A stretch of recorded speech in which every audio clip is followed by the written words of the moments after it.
Study cure के online portal में आप लोगों का एक बार फिर से स्वागत है। जैसा कि आपको पता ही है, मैंने पहला वीडियो पीरियोडिक टेबल पे बना दिया है। अगर आप उस वीडियो को नहीं देखे हैं तो उस वीडियो को जाके जरूर देखिए। आज मैं आप लोगों को पढ़ाने जा रहा हूँ carbon and its compound, carbon और उसके यौगिक। ये चैप्टर भी बहुत ही ज्यादा इंपॉर्टेंट है क्लास 10 के लिए। उसके बाद मैं इस चैप्टर को 2 बार में पढ़ाऊंगा। पहले मैं इसके पार्ट 1 और पार्ट 2 2 बार में डिवाइड कर दिया हूँ, क्योंकि वीडियो ज्यादा लंबी हो जाती है, इसलिए मैं 2 पार्ट में करके तब मैं पढ़ाऊंगा। ठीक है, तो मैं बिना टाइम वेस्ट करते हुए वीडियो को शुरू करता हूँ। सबसे पहले हम कार्बन के बारे में जान लेते हैं कुछ। देखिए, जैसा कि आपको पता है, हमारे पीरियोडिक टेबल में 118 एलिमेंट है। 118 एलिमेंट के जैसे ही कार्बन भी एक प्रकार का एलिमेंट है। ठीक है, लेकिन ये एलिमेंट सबसे अलग ही क्यों है? मतलब मेरा कहने का मतलब ये इतना जरूरी, इतना अलग क्यों है? ये अलग इसलिए है क्योंकि इसके सबसे ज्यादा कंपाउंड पाए जाते हैं। कार्बन के सबसे ज्यादा कंपाउंड पाए जाते हैं। अब इसके सबसे ज्यादा कंपाउंड क्यों पाए जाते हैं, उसके पीछे का कारण जान लीजिए और साथ में ये भी लिख लीजिए, covalent bonding in carbon. Carbon में कोवैलेंट बॉन्डिंग क्यों पाई जाती है? ठीक है, जैसा कि सबको पता है, कार्बन का एटॉमिक नंबर कितना होता है? 6 और एटॉमिक वेट 12 पॉइंट समथिंग होता है, लेकिन हम 12 कंसीडर करते हैं। ठीक है, एटॉमिक नंबर 6, एटॉमिक वेट 12। ठीक है, यानी कि कार्बन में इलेक्ट्रॉनों की संख्या 6 हो गई। ठीक है, और प्रोटॉनों की संख्या भी 6 हो गई। और न्यूट्रॉन कितने हो गए? वेट, एटॉमिक वेट में से ये माइनस करने के न्यूट्रॉन आ जाएगा, यानी 12 माइनस 6 यानी 6। यानी कार्बन में इलेक्ट्रॉन भी 6, प्रोटॉन भी 6, न्यूट्रॉन भी 6। ठीक है, अब एक चीज और देखिए आप, इसका इलेक्ट्रॉनिक कॉन्फ़िगरेशन क्या होता है? कार्बन 6 होता है, तो 2 आउटर शेल में 4 इलेक्ट्रॉन। ठीक है, इसके आउटर शेल में 4 इलेक्ट्रॉन है। मैंने आपको बताया था पीरियोडिक टेबल में, अगर कोई भी एलिमेंट वैलेंस होना चाहता है तो वो अपने सेल में 8 इलेक्ट्रॉन करेगा। सभी एलिमेंट ऑक्टेट रूल को फॉलो करते हैं। ठीक है, अगर वो वैलेंस होना चाहता है तो क्या करेगा? अपने सेल में 8 इलेक्ट्रॉन कैसे भी करके करेगा। तो ये क्या करेगा, या फिर किसी को मतलब कि 2 हो जाएगा फिर भी स्टेबल हो जाएगा, क्योंकि 2n स्क्वायर होना चाहिए नंबर स्टेबल होने के लिए। ठीक है, अब देखिए, किसी को अगर 4 इलेक्ट्रॉन दे दिया फिर भी ज्यादा एनर्जी लॉस होगी, और 4 ले लिया फिर भी लॉस होगी, क्योंकि 4 इलेक्ट्रॉन देना या फिर 4 इलेक्ट्रॉन लेना यानी बहुत ज्यादा एनर्जी लॉस होगा। तो इसलिए क्या करेगा कार्बन? न किसी को 4 इलेक्ट्रॉन देगा न किसी से लेगा। ये क्या करेगा? कोवैलेंट बॉन्ड बनाएगा, इलेक्ट्रॉनों की साझेदारी करेगा। ठीक है, अब क्या होता है? कार्बन होता है, ये देखिए कोवैलेंट बॉन्ड बनाएगा, यानी इधर इधर इधर इधर, ऐसे 4 जगह ये बॉन्ड बना सकता है, इधर भी इधर भी इधर भी इधर भी। यही तो कारण है, इसलिए इसके सबसे ज्यादा एलिमेंट है, सॉरी सबसे ज्यादा कंपाउंड है।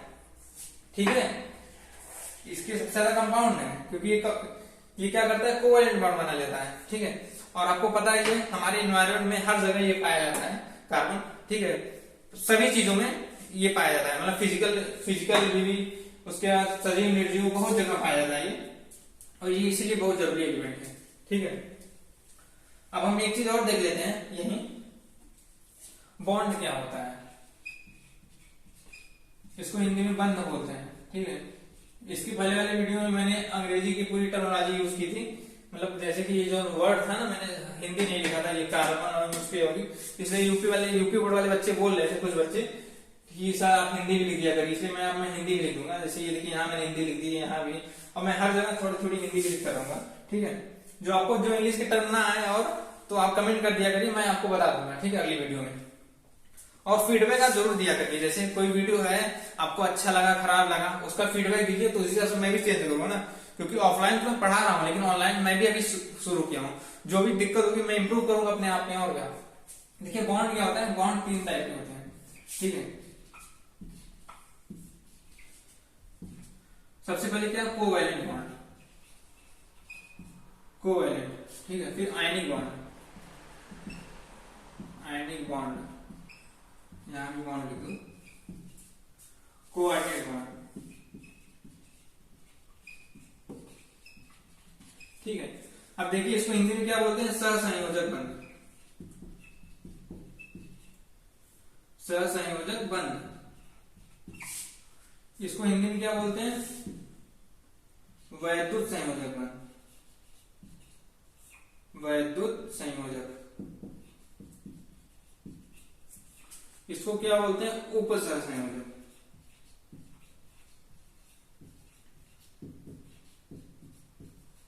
उपसहसंयोजक। ठीक है, अब देखिए होता क्या है ना, कोवैलेंट बॉन्ड नाम से क्लियर है, सहसंयोजक बंध, यानी कि क्या हो? जहां पे इलेक्ट्रॉनों की साझेदारी हो, इलेक्ट्रॉनों की शेयरिंग हो। ठीक है, हम सबके एक एग्जाम्पल देखते जाएंगे ताकि आपको जल्दी समझ में आ जाए, ठीक है। सहसंयोजक बंध कहाँ पाया जाता है? ये अक्सर होमोजीनियस एटम में पाया जाता है, होमोजीनियस यानी सेम लाइक एलिमेंट में, ठीक है। जैसे मैं बोलूं अगर आपके ऑक्सीजन और ऑक्सीजन के बीच में बॉन्ड बनेगा तो क्या बनेगा? ये कोवैलेंट बॉन्ड बनेगा। देखिए मैंने आप ये देख लीजिए ऑक्सीजन के आउटर सेल में कितने इलेक्ट्रॉन होते हैं? सबसे पहले ऑक्सीजन का एटॉमिक नंबर 8 होता है, तो आउटर सेल में 6 इलेक्ट्रॉन, 2 और 6, तो यहाँ 1 2 3 4 5 6 हो गया, 1 2 3 4 5 6 हो गया, ठीक है। अब करेगा क्या इलेक्ट्रॉन? या फिर तो किसी को 6 इलेक्ट्रॉन दे दे बैलेंस होने के लिए, 2 हो जाएगा फिर भी बैलेंस हो जाएगा। लेकिन आप ये बताइए 6 इलेक्ट्रॉन देने में एनर्जी ज्यादा लॉस होगी ना, तो ये क्या करेगा? क्या करेगा? ये 2 किसी से ले लेगा तो इसके पास 8 हो जाएगा। 2 लेने का मतलब इसके साथ 2 की शेयरिंग कर लेगा, यहाँ से ये इसके साथ शेयरिंग कर लिया, यहाँ से इसके साथ शेयरिंग, इसीलिए ऑक्सीजन ऑक्सीजन में डबल बॉन्ड पाया जाता है। इसलिए आप कहीं भी देखेंगे तो क्या लिखा रहता है ऐसे? ओ डबल बॉन्ड ओ, यही कारण है, क्योंकि ये ऑक्सीजन क्या करता है? इलेक्ट्रॉन की शेयरिंग कर लेता है, इलेक्ट्रॉन की साझेदारी कर लेता है। तो सहसंयोजक बंध क्या होता है? कोवैलेंट बॉन्ड क्या होता है? जब 2 एलिमेंट क्या करें? कंबाइंड होकर कोई बॉन्ड होना है, उसे कोवैलेंट बॉन्ड बोलेंगे। हिंदी में आप समझ लीजिए जब 2 एलिमेंट आपस में साझेदारी करें, मतलब इलेक्ट्रॉनों की साझेदारी करके जोड़े तो उसे सहसंयोजक बंध बोलते हैं, ठीक है। वैद्युत संयोजक तो क्या बोलते हैं? आयनिक बॉन्ड किसे बोलते हैं? देखिए इसके भी एग्जांपल ले लीजिए, जैसे NaCl हो गया, ठीक है। अब Na के आउटर सेल में कितने इलेक्ट्रॉन होते हैं? 2 8 1, सोडियम की एक ही तो होता है, क्लोरीन का क्या होता है? 2 8 7, ठीक है। अब ये देखिए आप सोडियम का आउटर सेल में 1 इलेक्ट्रॉन है ना, तो मैंने क्या बताया था? सभी एलिमेंट ऑक्टेट रूल को फॉलो करते हैं, सभी एलिमेंट ऑक्टेट रूल को फॉलो करते हैं, ठीक है। तो ये क्या होगा? ये भी चाहेगा इसके पास 8 हो जाए तो 1 इलेक्ट्रॉन किसी को देगा, ठीक है। और ये क्लोरीन क्या चाह रहा है? क्लोरीन का आउटर सेल में 7 इलेक्ट्रॉन है, तो ये भी स्टेबल होना चाहता है, तो ये क्या करेगा? 1 इलेक्ट्रॉन इसको भी चाहिए, तो सोडियम अपना इलेक्ट्रॉन इसको ट्रांसफर कर देगा, तो इसलिए Na+ और Cl- हो जाता है, यही कारण है। जब ये कंबाइंड होकर बनते हैं इसलिए ये Na+ हो जाता है और क्या होता है? क्लोरीन माइनस हो जाता है, ठीक है। तो इसे क्या बोलते हैं? आयनिक बॉन्ड बोलते हैं। यहाँ पे इलेक्ट्रॉन का ट्रांसफर हो रहा है। अब देखिए कोऑर्डिनेट बॉन्ड क्या होता है? कोऑर्डिनेट बॉन्ड जब इन दोनों बॉन्ड की प्रॉपर्टीज मिला दो ना, तो जो अगला जो बॉन्ड बनता है उसे हम बोलते हैं कोऑर्डिनेट बॉन्ड, ठीक है। अब देखिए इसकी भी एग्जांपल ले लीजिए, एग्जांपल तो बहुत है, ठीक है। मैं कोई एक एग्जांपल लिख दे रहा हूं आपके सामने, NH3 + BF3। आप समझिए ये मतलब कैसे हो रहा है, ठीक है। जैसे मैं बोलूं NH3 है ना, तो इसको हम ऐसे लिख सकते हैं, नाइट्रोजन है, 3 हाइड्रोजन के साथ जुड़ा है, ऐसे मैंने स्ट्रक्चर को बड़ा कर दिया, ठीक है। अब ये देखिए आप नाइट्रोजन है, नहीं है, नाइट्रोजन का एटॉमिक नंबर कितना होता है? 7 होता है। इसके आउटर सेल में कितने इलेक्ट्रॉन? 2 और 5, इसके आउटर सेल में 5 इलेक्ट्रॉन। तो ये क्या किया है? 3 हाइड्रोजन के साथ तो बॉन्ड बना लिया, एक यहाँ एक यहाँ एक यहाँ, ठीक है। 3 तो बॉन्ड बन गया ना, तो 5 NH3 करेंगे 2, यानी इसके पास अभी भी 2 इलेक्ट्रॉन बचे हैं, तो 2 इलेक्ट्रॉन ऐसे यहाँ पे दिखा दो ऊपर जो बचे हैं, ठीक है। इसको हम लोन पेयर का नाम देंगे, क्या कहेंगे? लोन पेयर है। अब BF3 है, BF यहाँ पे भी F दिखा दीजिए, यहाँ भी F दिखा दीजिए। और देखिए बोरान क्या होता है? 5 होता है ना इसका, एटॉमिक नंबर बोरान का 5 होता है, तो इसका इलेक्ट्रॉन कैंसिल करेंगे 2 और 3 हो जाएगा, ठीक है। यानी ये 3 था इसके पास इलेक्ट्रॉन, और क्या किया? फ्लोरीन के साथ 3 बॉन्ड बना लिया, तो 3 यहाँ पे इसके पास ऑलरेडी था, ठीक है। और फ्लोरीन के साथ बना लिया 1 2 3, तो 3 और 3 कितना हो गया? 6 हो गया। अभी भी इसके पास 2 इलेक्ट्रॉन की कमी है और इसके पास 2 इलेक्ट्रॉन एक्स्ट्रा है, तो क्या होगा यहाँ पे? ये इससे एक लोन पेयर यहाँ से इसको ये दे देगा, कहेगा भाई मेरे पास एक्स्ट्रा है, आप ले लीजिए, आप भी स्टेबल मैं भी स्टेबल, दोनों का काम हो गया, ठीक है। तो यहाँ पे क्या काम हो रहा है? दोनों काम हो गया ना, इलेक्ट्रॉन का ट्रांसफर भी हो गया, यहाँ से इलेक्ट्रॉन ट्रांसफर हो गया यहाँ पे, और ये आपस में क्या किए? ये आपस में तो खुद ही जुड़े हैं कोवैलेंट बॉन्ड से, तो कोवैलेंट और आयनिक दोनों प्रोसेस हो रहा है एक ही बॉन्ड में ना। तो मैंने क्या बताया कि कोऑर्डिनेट बॉन्ड में दोनों काम होता है, दोनों प्रोसेस एक साथ होती है, ठीक है। तो जहां भी दोनों प्रोसेस एक साथ हो उसे क्या बोलते हैं? Coordinate bond. क्या बोलेंगे? कोऑर्डिनेट, ठीक है। बहुत ही सिंपल है, बॉन्ड का फंडा आप लोगों का क्लियर हो गया होगा। अब मैं आगे चलता हूं, ठीक है, क्योंकि मैं ज्यादा वीडियो लंबी नहीं करना चाहता। अब देखिए आगे हम चलते हैं, वर्सटाइल नेचर ऑफ कार्बन, ठीक है।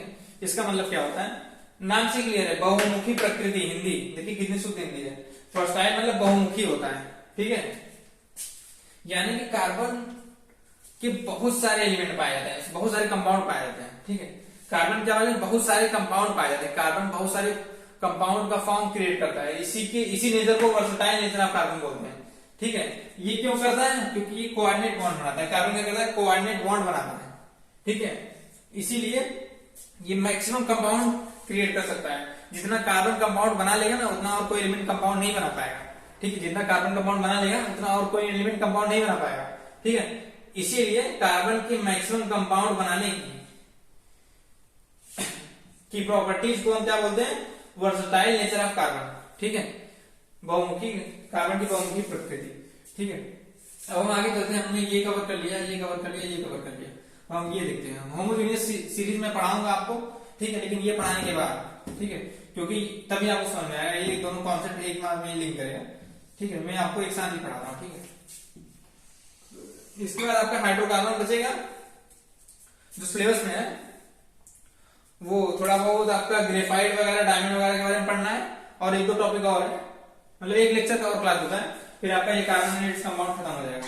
ठीक है, देखिए दो टर्म होते हैं, एक प्री बोर्ड होता है, एक बोर्ड्स होता है। तो मैं बोर्ड्स के अकॉर्डिंग का सिलेबस पढ़ा रहा हूँ आपको। ठीक है, क्योंकि टाइम नहीं बचा है, तो इसलिए हम बोर्ड्स को टारगेट करके पढ़ रहे हैं। ठीक है, अब सबसे पहले से पढ़ते हैं नॉमेनक्लेचर आप, मतलब यही इसी में सवाल आएगा, मैं आपको बता रहा हूँ। देखिए तीन चीजें होती हैं, मैं टेबल के माध्यम से समझाऊंगा तो चीजें बहुत जल्दी समझ में आएगी। ठीक है, और सब में डिफरेंस भी रहेगा। सबसे पहले क्या होता है? एल्केन्स। दूसरा क्या है? एल्कीन्स। तीसरा क्या है? एल्काइन। ठीक है, एल्केन, एल्कीन्स, एल्काइन्स, इन तीनों में डिफरेंस देख लीजिए। सबसे पहले इन तीनों का पहले फॉर्मूला अलग अलग होता है। इसका फॉर्मूला क्या होता है? CnH2n+2। ठीक है, ये क्या होता है? CnH2n only. ये क्या होता है? CnH2n-2 होता है। ठीक है, अब देखिए ये है क्या, मेरा कहने का मतलब क्या है? ये एल्केन्स का फॉर्मूला होता है, ये एल्केन्स का होता है, ये एल्काइन्स का होता है। ठीक है, अब सबसे पहले ये जान लीजिए कार्बन के नंबर को क्या बोलते हैं। जैसे मैं अगर आपसे बोलूं कार्बन के नंबर, जैसे कि मैं यहां लिख रहा हूं। ठीक है, जैसे अगर एक कार्बन होगा तो उसे क्या बोलेंगे? मेथ। दो कार्बन होगा तो एथ।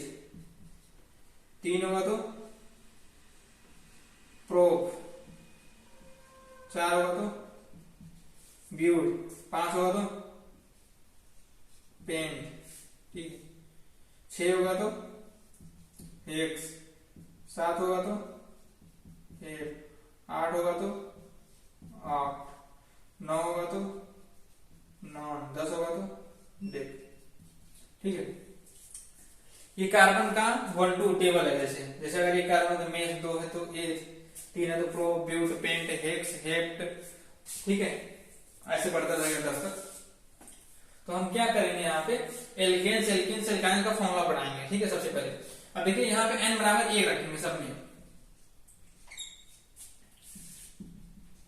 ये बहुत ही सिंपल है। ठीक है, अगर आप ऐसे सेपरेट करके पढ़ेंगे तो आपको बहुत आसान लगेगा टेबल वाइज। अगर मैं n बराबर 1 रखूं यहाँ पे तो कार्बन C हो गया, n की वैल्यू 1 हो गई। H2, n की वैल्यू 1 रखनी है, +2 रखनी है।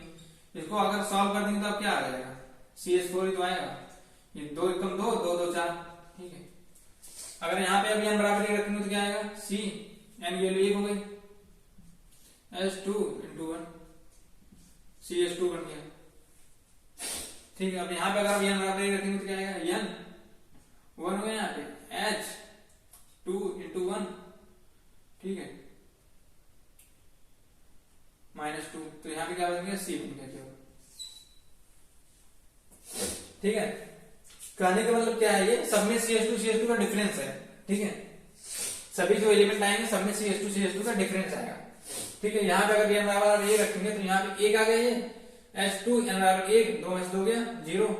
हाइड्रोजन कुछ बचा ही नहीं, केवल कार्बन बचा है। ठीक है, अब देखिए आगे चलते हैं। अगर आप n बराबर 2 रखेंगे यहाँ पे,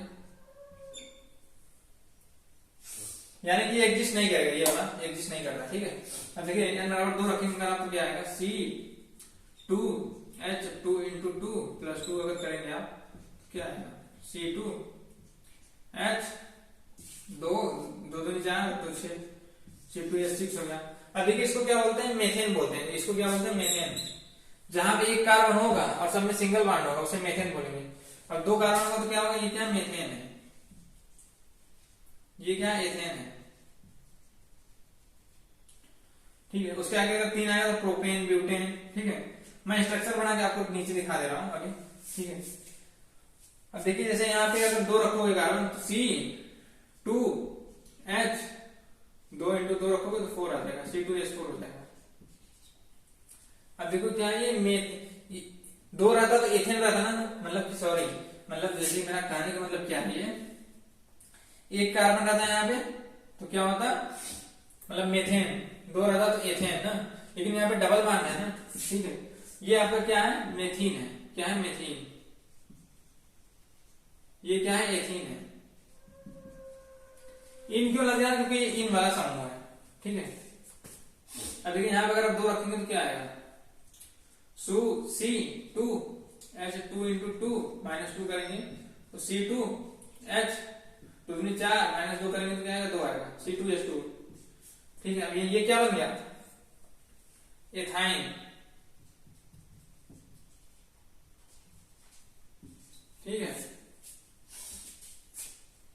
समझ रहे हैं हमें। ठीक है, ये क्या है, तीनों में डिफरेंस हो गया। अब आप स्ट्रक्चर वाइज बना के भी इसे समझ सकते हैं। जैसे मैं आपसे बोलूं कि आपको C2H4 का स्ट्रक्चर बनाना है आपको, तो क्या करेंगे आप, स्ट्रक्चर बनाना बहुत आसान काम है। ठीक है, जैसे मैं बोलूं एक कार्बन यहां ले लीजिए, एक कार्बन यहां ले लीजिए।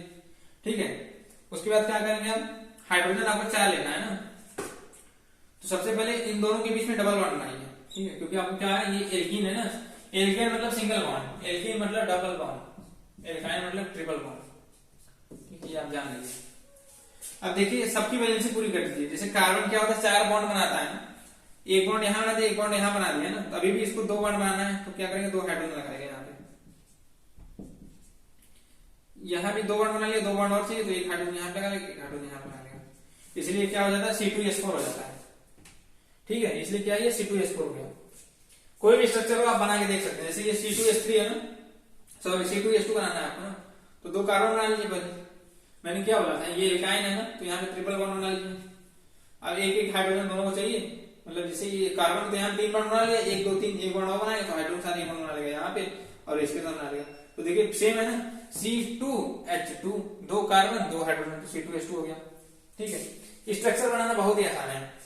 अब देखिए, हाँ, इसी को क्या बोलते हैं, नॉमेनक्लेचर। जैसे ये जो नाम निकल के आ रहा है ना, मेथेन, एथेन, ठीक है, प्रोपेन, ब्यूटेन, जो सब है ना, इसी को क्या बोलते हैं, नॉमेनक्लेचर।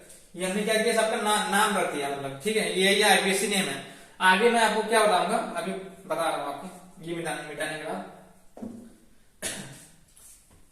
अब ये देख लीजिए आप, हाँ, ये होमोलॉगस सीरीज क्या होती है, ये भी समझ लीजिए इसी समय। जैसे कि होमोलॉगस सीरीज यानी जैसे यहाँ पे क्या था, CS4 था ना, ठीक है, इसके बाद जो एलिमेंट आया ये C2H6 हो गया ना, यानी सब में डिफरेंस समान है। कहने का मतलब क्या है, यहाँ पे CS4 था, CS4 में CS2 ऐड हो गया, फिर से ये C2H6 आ गया, और फिर उसके बाद वाला एलिमेंट आएगा तो वो क्या आएगा। जैसे अगर मैं बोलूँ 3 कार्बन अगर आप यहाँ पे रखिए, n = 3 रखिए, इस वाले टेबल में, इसमें n बराबर यहाँ पे 3 करना है। मैं ये क्या कर रहा हूँ, सब में नंबर ही चेंज करता जा रहा हूँ। यहाँ पे n बराबर 1 था, यहाँ पे 2 है, यहाँ पे n बराबर 3 रखिए, तो C3H 2 × 3 + 2 यानी क्या हो गया, C3H8 हो गया। ठीक है, जैसे मैं यहाँ 1 कार्बन था, यहाँ 2 हो गया, फिर यहाँ 3 हो गया। अब एक हाइड्रोजन नंबर क्या था, यहाँ पे 4 था, यहाँ पे 6 था, यहाँ पे 8 हो गया। अब आगे इसका क्या आएगा, C4H10 आएगा। उसके बाद क्या आएगा, C5H12 आएगा, यानी कि ये बढ़ता जाएगा।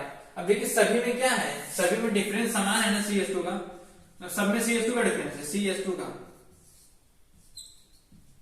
ठीक है, इसी बराबर डिफरेंस को क्या बोलते हैं, होमोलॉगस। क्या बोलते हैं, होमोलॉगस सीरीज, सब में डिफरेंस समान। ठीक है, ये एल्केन्स है, ये एल्कीन्स है, एल्काइन्स है। ठीक है, समझ में आ गया होगा आपको।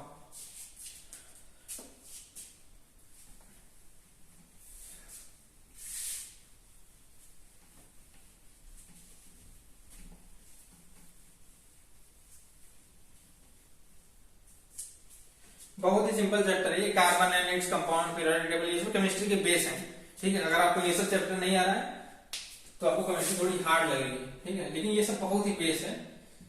जैसे कि लोग बोलते हैं केमिस्ट्री को रटना पड़ता है, लेकिन ये सारे चैप्टर ऐसे हैं जो समझने वाले हैं। मतलब आप समझ, जैसे कि ये कार्बन वगैरह, आईपीसी नेम वगैरह अगर आप समझे रहेंगे तो आप बहुत अच्छे से कर सकते हैं। इसमें रटने की जरूरत नहीं है, ठीक है। रटने के लिए चीज मतलब थोड़ा आपको पीरियोडिक टेबल रखना पड़ेगा, जैसे मेंडलीव का नियम क्या है, डोगराइनर का नियम क्या है, ये सारी चीजें आपको भले याद करनी पड़े, लेकिन ये सब सारी चीजें आप समझ सकते हैं, ठीक है। जैसे मैं आपको बताता हूँ नेक्स्ट क्या है इसमें। देखिए मैंने क्या क्या पढ़ा दिया, कार्बन के बारे में बता दिया, कार्बन कोवैलेंट बॉन्ड क्यों बनाता है इसलिए ये भी मैंने आपको बता दिया, ठीक है। क्यों बनाता है, क्योंकि कार्बन को 4 इलेक्ट्रॉन देना भी मतलब बहुत ही टफ है, और 4 गैसेस लेना मतलब दोनों काम इसके लिए बहुत टफ है, तो इसलिए क्या करेगा, ये कोवैलेंट बॉन्ड बना लेता है, ठीक है। बहुत ज्यादा एनर्जी लॉस होगी। ये मैंने बताया स्लाइड नेचर, यानी कि कार्बन क्या होता है, बहुत सारे एलिमेंट का फॉर्म करता है, मतलब बहुत सारे कंपाउंड का फॉर्म करता है, एलिमेंट नहीं कंपाउंड का। तो इस नेचर ऑफ कार्बन क्या बोलते हैं, वर्सटाइल नेचर ऑफ कार्बन, ठीक है। होमोलॉगस क्या हो गया, जहां पे CH2 का डिफरेंस हो, ठीक है। सब में क्या आया था, CH2 का डिफरेंस आया था। जैसे पहले CH2 का, फिर CH2 का, फिर क्या था, फिर CH2 का, हर जगह क्या था, CH2 का डिफरेंस आया था, ठीक है। इसी जैसे आप कुछ भी बनाए थे, मतलब एल्केन बनाए थे ना, एल्केन की पूरी सीरीज, पहले क्या आया था CH4, फिर C2H6, फिर क्या आया था C3H8, लेकिन इन सब में क्या है, CH2 का तो डिफरेंस है ना, ठीक है। आगे हम चलते हैं, नॉमेनक्लेचर मैंने बता दिया। अब देखिए नॉमेनक्लेचर में बहुत सारे फंक्शनल ग्रुप हैं, ठीक है। जैसे मैं आपको बता रहा हूं, जैसे मैं 1 मिनट,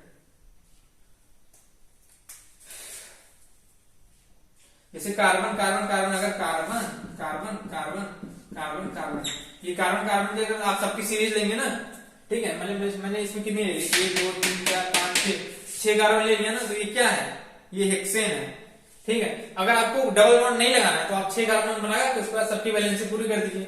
जैसे कार्बन 4 कार्बन बनाता है तो हाइड्रोजन आप लगा लीजिए, 1 2 3 हाइड्रोजन यहाँ पे लगेगा, 1 2 यहाँ पे लगेगा, क्यों लगेगा, क्योंकि देखिए यहाँ पे 1 बॉन्ड बनाया, 3 की और जरूरत थी, 1 2 3 4 हो गया, यहाँ पे 2 बनाया ना, 2 की और जरूरत थी, ये हो गया। यहाँ पे 1 2 बनाया, 2 हाइड्रोजन की और जरूरत है, उनको वैलेंसी पूरी करनी है ना, कार्बन को 4 बॉन्ड बनवाना है, ठीक है, चाहे जैसे बनवाओ आप, ठीक है। अब देखिए क्या हो गया, C6 तो था ही था। अब देखिए हाइड्रोजन कितना हो गया, 3 4 5 6 7 8 9 10 11 12 13, S13 हो गया, 13 ही हुआ ना, सॉरी 14 यहाँ भी हाइड्रोजन आएगा, 3 3 6 7 8 9 10 11 12 13 14, ठीक है। C6H12 आएगा। देखिए मैंने बोला था ना, पहले CH4 आता है, फिर C2H6 आता है, मतलब ऐसे सीरीज बढ़ती जाती है। फिर क्या होगा, 1 मिनट, ये हो गया C2H6 हो गया, C3H8 हो गया, C4H10 हो गया, C5H12 हो गया, तो क्या C6H14 हो गया। तो ये मैंने लिखा है। अब देखिए जब हम नॉमेनक्लेचर पढ़ेंगे ना, तो इसमें अलग अलग ग्रुप के बारे में भी आप पढ़ेंगे, फंक्शनल ग्रुप के बारे में आगे मैं आपको बता दूंगा। देखिए वीडियो ज्यादा लंबी हो जा रही है, इसलिए मैं वीडियो यहीं पे रोकूंगा। मैं आपको ब्रीफ आइडिया दे रहा हूँ थोड़ा सा यहाँ भी, जैसे आपको नॉमेनक्लेचर कर रहे हैं ना, आप यहाँ पे कोई फंक्शनल ग्रुप लगा दिए, यहाँ पे क्लोरीन लगा दिए, यहाँ पे ब्रोमीन लगा दिए, तो आप इसमें नंबरिंग का फंडा होगा। हम नंबरिंग किधर से करेंगे, ये सारी चीजें लिखी जाएंगी। मतलब जैसे कि क्लोरीन ब्रोमीन है, तो यहाँ पे हम क्या है, अल्फाबेटिकली नंबरिंग करेंगे। C पहले आता है कि B आता है, ठीक है, B पहले आता है तो हम इधर से नंबरिंग कर देंगे, 1 2 3 4, तब हम नाम लिखेंगे। अभी आप कंफ्यूज हो जाएंगे, ठीक है। आगे बहुत सारे फंक्शनल ग्रुप हैं, ठीक है, एल्डिहाइड ग्रुप है, कीटोन ग्रुप है, सबकी बात हम करेंगे, ठीक है। अब देखिए आप ये भी देख लीजिए, हाइड्रोकार्बन क्या होता है। हाइड्रोकार्बन का मतलब क्या होता है, वो कंपाउंड जिसमें हाइड्रोजन और कार्बन हो। ये 2 प्रकार के होते हैं, सैचुरेटेड और अनसैचुरेटेड, ठीक है। सैचुरेटेड हाइड्रोकार्बन, ये क्या होता है, अनसैचुरेटेड।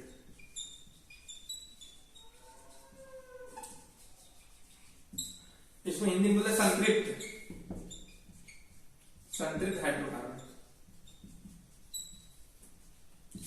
इसको क्या बोलते हैं, असंतृप्त।